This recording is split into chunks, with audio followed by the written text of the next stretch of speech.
Student, you are the most welcome to online classes. Myself Pankaj Tiwari and I am today going to explain you about the second chapter of politics, the constitutional design for class 9th. In this chapter, student, this is the fifth video of this lesson, and today I am going to explain here about the framework of Indian constitution. तो student, मैं आप लोगों को बता देना चाहता हूँ कि इंडियन कॉन्स्टिट्यूशन में कैसे फ्रेमिंग किया गया उसके बारे में। तो उसमें क्या है, एक कॉन्स्टिट्यूशन असेंबली बनाया गया। अब इस कॉन्स्टिट्यूशन असेंबली में क्या है कि कौन लोग जो है उसमें जो है मेकर थे, कॉन्स्टिट्यूशन असेंबली के मेकर थे। इसमें यहाँ किस तरीके के लोग जो है इसमें शामिल किए गए उसके बारे में ब्रीफली बताया गया। कौन से लोग लीडर थे, कि इन्होंने क्या इम्पोर्टेंट रोल अदा किया कॉन्स्टिट्यूशन मेकिंग में, इसके बारे में इसमें जो है बताया गया है। और इसमें उसके बारे में बात करते हैं तो देखते हैं कि जो कॉन्स्टिट्यूशन असेंबली है उसकी बात करते हैं। तो जो ये ड्राफ्टिंग डॉक्यूमेंट बनाया गया जिसे कॉन्स्टिट्यूशन कहते थे, वो जो है एक कॉन्स्टिट्यूटेंस असेंबली बनाया गया। और ये उसमें कुछ इलेक्टेड रिप्रेजेंटेटिव आए, और ये जो रिप्रेजेंटेटिव आए जिनका समूह बना, इसी को कॉन्स्टिट्यूटेंस असेंबली कहा जाता है। कॉन्स्टिट्यूशन के लिए फ्रेमिंग वर्क के लिए लोगों का चुनाव किया गया, और चुनाव के आधार पर जो उनके रिप्रेजेंटेटिव आए फ्रेमिंग वर्क के लिए, इन्हीं को इसी से जो इनके मेंबर से जो समूह बना उसी को कॉन्स्टिट्यूटेंट असेंबली कहा गया। और इस तरह से जो ये असेंबली था, इलेक्शन हुआ कॉन्स्टिट्यूशन असेंबली के लिए, जो कि 1946 में जो है हेल्ड हुआ, जुलाई 1946 में। और इसका फर्स्ट मीटिंग जो है वो दिसंबर 1946 में हुआ। और इसके बाद जो है 1946 में जब हुआ, दिसंबर 1946 में, तो उसी समय जो है भारत और पाकिस्तान का बंटवारा हो गया, पार्टीशन हो गया। और पार्टीशन हो गया तो इस तरह कॉन्स्टिट्यूशन असेंबली को भी दो पार्ट में डिवाइड कर दिया गया। एक कॉन्स्टिट्यूटेंट असेंबली इंडिया के लिए और एक कॉन्स्टिट्यूटेंट असेंबली जो है पाकिस्तान के लिए। इस तरीके से दो पार्ट में जो है डिवाइड कर दिया गया कॉन्स्टिट्यूटेंट असेंबली को। और इस तरीके से फिर देखें तो जो कॉन्स्टिट्यूटेंट असेंबली था इंडिया का, वो जो है असेंबली इंडिया के लिए लिखना प्रारंभ किया। तो उसमें जो है 299 मेंबर्स थे कॉन्स्टिट्यूटेंट असेंबली में, इंडिया के कॉन्स्टिट्यूटेंट असेंबली में।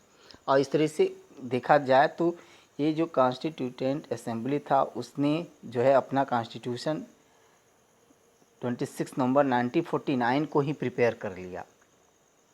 और जैसा कि अगर हम लोग कंपैरिजन करते हैं, दिसंबर 1946 जो दिया है, तो 1946 दिसंबर से जो स्टार्ट हुआ और 1949 नवंबर में कंप्लीट हुआ। तो इस तरीके से कॉन्स्टिट्यूशन को बनने में 2 ईयर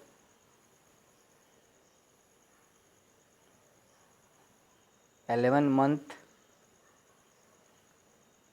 और 18 डेज़ इतना टाइम जो है लगा था बनने में, कॉन्स्टिट्यूशन को बनने में। और इस तरीके से जो कि पहले से डिसाइड था कि भारत में इंडिपेंडेंस डे 26 जनवरी को मनाया जाएगा, जो कि लाहौर अधिवेशन हुआ था कांग्रेस का रावी नदी के किनारे। तो लाहौर अधिवेशन में ही डिसाइड किया गया था कि जो अपना इंडिपेंडेंस डे होगा वो 26 जनवरी को मनाया जाएगा। लेकिन अपना देश 1947 में 15 अगस्त को आज़ाद हो गया, उसकी वजह से इंडिपेंडेंस डे 15 अगस्त को सेलिब्रेट किया जाने लगा। लेकिन जब कॉन्स्टिट्यूशन बन के तैयार हुआ तो इस पर विचार किया गया कि कॉन्स्टिट्यूशन जब बन गया है तो अब इसको जो है लागू 26 जनवरी को किया जाएगा, इसलिए इसे जो है 26 जनवरी 1950 को जो है लागू किया गया। इस तरीके से इस दिन को जो है इंडिया में 26 जनवरी को रिपब्लिकन डे के रूप में जो है एवरी ईयर मनाने लगे। तो अब इसमें बात ये है कि जो अपना कॉन्स्टिट्यूशन था, जो कि आज के 50 वर्ष से पहले का बना है, लेकिन वो जो इस असेंबली के द्वारा बनाया गया, लेकिन 50 ईयर्स के बाद भी जो आज लोग उसे एक्सेप्ट करते हैं, ऐसा क्यों है?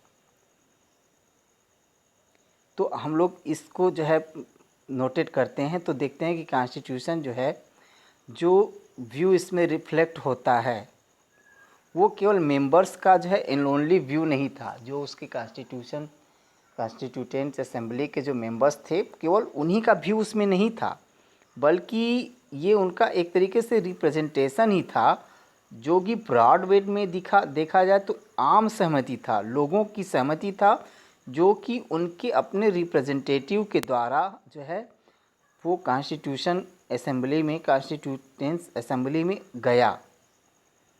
उनके द्वारा जो है आम सहमति के बाद उनके रिप्रेजेंटेटिव के द्वारा वहाँ गया। इस तरीके से देखा जाए तो ये जो रिप्रेजेंटेशन है कॉन्स्टिट्यूशन असेंबली का, जिसमें कि बहुत से ऐसे देश हैं जो कि अपने कॉन्स्टिट्यूशन को रीराइट कर लिए, क्योंकि उनके सर्कमस्टेंसेस जो है चेंज होते गए और उनके अलग अलग जो है व्यू हुआ करते थे लोगों के, और यहाँ तक कि जो कुछ बेसिक रूल्स हुए उसको जो है लोगों के द्वारा एक्सेप्ट नहीं किया गया। कुछ मेजर सोशल ग्रुप्स के द्वारा, कुछ पॉलिटिकल पार्टी के द्वारा वो जो है अडॉप्ट नहीं किया गया, उसको जो है एक तरीके से कहें कि एक्सेप्ट नहीं किया गया। और इस तरीके से, लेकिन अगर हम इंडिया की बात करते हैं तो इसमें कुछ और ही है। और इसके अलावा ये भी बताया है कि कुछ ऐसे तो कंट्री थे, देखा जाए जिसमें, तो वहाँ जो कॉन्स्टिट्यूशन था वो केवल पेपर के कुछ पीस, जो कागज़ के कुछ टुकड़ों के रूप में ही रह गया था, एक्चुअल में उसे कोई जो है फॉलो नहीं करता था। लेकिन जो एक्सपीरियंस कॉन्स्टिट्यूशन असेंबली में था वो कुछ डिफरेंट था, जो कि लास्ट सेंचुरी में देखा जाए, लास्ट हाफ सेंचुरी के बाद भी बहुत से ग्रुप्स ऐसे थे जिनके द्वारा एक क्वेश्चन किया गया, तो ये पाया गया कि ये जो है एक तरीके से देखा जाए तो, इस तरीके से देखा जाए तो कुछ ऐसे सोशल ग्रुप्स थे जो कि इसके प्रोविज़न्स पर कहीं न कहीं क्वेश्चन करने लगे थे। लेकिन ऐसा नहीं था कि ये कॉन्स्टिट्यूशन जो है लार्ज सोशल ग्रुप्स के द्वारा या किसी पॉलिटिकल पार्टी के द्वारा इसके लिए क्वेश्चन किया गया। इसके लेजिस्लेसी को लेकर के कॉन्स्टिट्यूशन में जो है किसी तरीके का जो है वो कोई जो है बहुत बड़ा जो है प्रोविज़न पर क्वेश्चन किया गया हो। उसी तरह जो है ये यूजुअली जो है अचीव्ड किया गया जो है कॉन्स्टिट्यूशन के द्वारा। तो इस तरीके से देखें तो एक तो ये हो गया। दूसरा कि आम सहमति, पहला तो आम सहमति के अनुसार लोगों के व्यू गए थे उनके रिप्रेजेंटेटिव के द्वारा। दूसरा देखें तो ये जो है कॉन्स्टिट्यूशन जो है, जो कॉन्स्टिट्यूशन असेंबली के द्वारा बनाया गया, लोगों के द्वारा एक्सेप्ट हुआ, तो इसके बारे में जो देखा जाए तो उस समय तो जो कॉन्स्टिट्यूशन असेंबली के बारे में कहा गया है, तो देखते हैं समय अगर देखा जाए तो जो सेकेंड रीज़न था इसको एक्सेप्ट करने का, तो इसमें देखा जाए तो सेकेंड रीज़न था जो कि कॉन्स्टिट्यूशन असेंबली के द्वारा जो है जो प्रिपेयर किया गया, वो लोग भारत के लोगों के द्वारा जो रिप्रेजेंटेशन था उसको आज भी एक्सेप्ट किया जा रहा है। उसका एक रीज़न ये था कि उस समय तो कोई एडल्ट फ्रेंचाइजी था नहीं कि एडल्ट फ्रेंचाइजी के द्वारा वहाँ जो है जो कॉन्स्टिट्यूशन असेंबली के मेंबर हैं चुने गए हों। अतः जो कॉन्स्टिट्यूशन असेंबली था उसमें जो व्यक्ति थे वो डायरेक्टली लोगों के द्वारा जो है नहीं चुने गए थे। ये बात सत्य है कि कॉन्स्टिट्यूशन असेंबली के द्वारा डायरेक्टली वो जो है चुने नहीं गए थे कॉन्स्टिट्यूशन असेंबली के।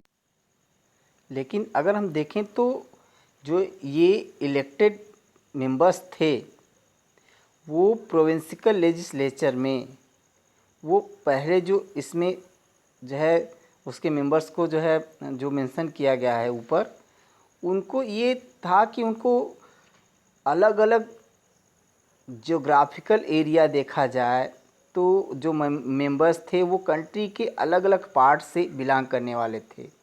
और ये जो असेंबली था वो इंडिया के सभी वर्ग के लोगों को जो है रिप्रेजेंट करता था, रिप्रेजेंटेशन था। इस तरीके से देखा जाए तो उसमें इंडियन नेशनल कांग्रेस जो पार्टी था उसके लीडर्स जो है जो फ्रीडम स्ट्रगल में इन्वॉल्व थे वो थे इसमें। और इस तरीके से देखा जाए तो कांग्रेस में ही अपने आप में कई वैरायटी देखने को मिलता था, कई पॉलिटिकल ग्रुप वहाँ देखने को मिलते थे। इस तरीके से उनके ओपिनियन भी अलग अलग हुआ करते थे।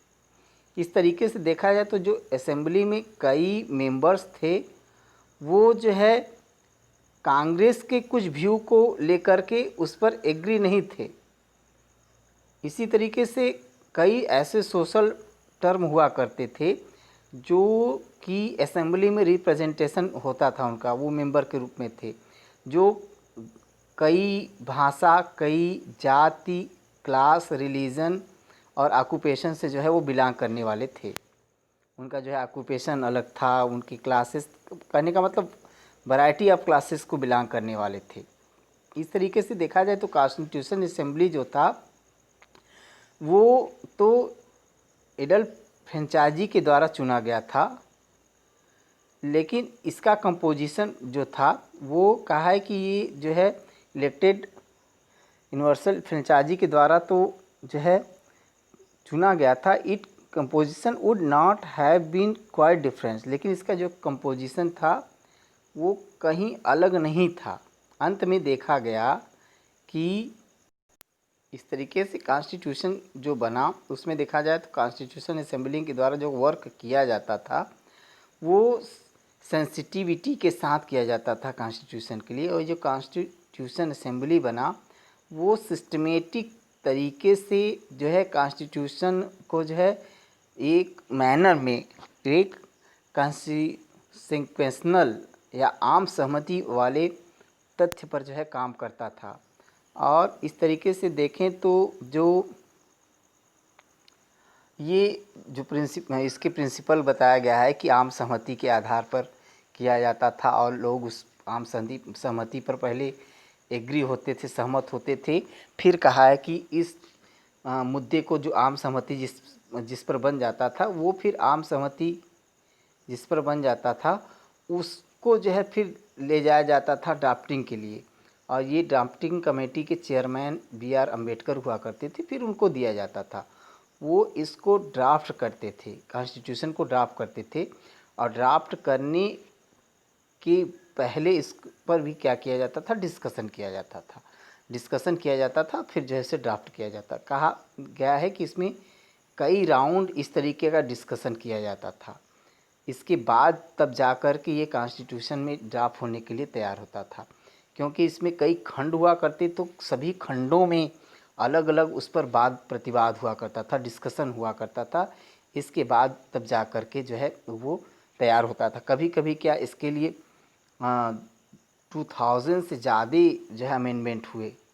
और इस तरीके से कहा गया है कि फिर जो है अमेंडमेंट के बाद जो है उन्हें बनाया गया। बात कहने का मतलब है कि किसी भी तथ्य पर जो कि कॉन्स्टिट्यूशन के लिए लोगों की आम सहमति होती थी, फिर उस पर जो है डिस्कशन होता था। डिस्कशन के बाद कुछ ऐसे मुद्दे होते थे कि फिर उस पर बार बार कई खंडों में डिस्कशन किया जाता था। और अंत में डिस्कशन होने के बाद जो अंत में आता था तो वो क्या है, उस पर कभी कभी अमेंडमेंट होता था। जैसे कहा है कि कभी कभी 2000 बार जो है इस पर किया गया अमेंडमेंट, तब जा कर के जो है ये कॉन्स्टिट्यूशन बन सका। तो इसी तरह कहा है कि जो कॉन्स्टिट्यूशन था उसके मेंबर को टाइम दिया गया था कि 114 डेज़ में इसको जो है बना लेंगे, लेकिन ये जो है लगभग 3 वर्ष का समय लिया। जैसा मैंने आपको बताया था 2 ईयर 11 मंथ 18 डेज लग गया था, कह लें अप्रॉक्स 3 ईयर।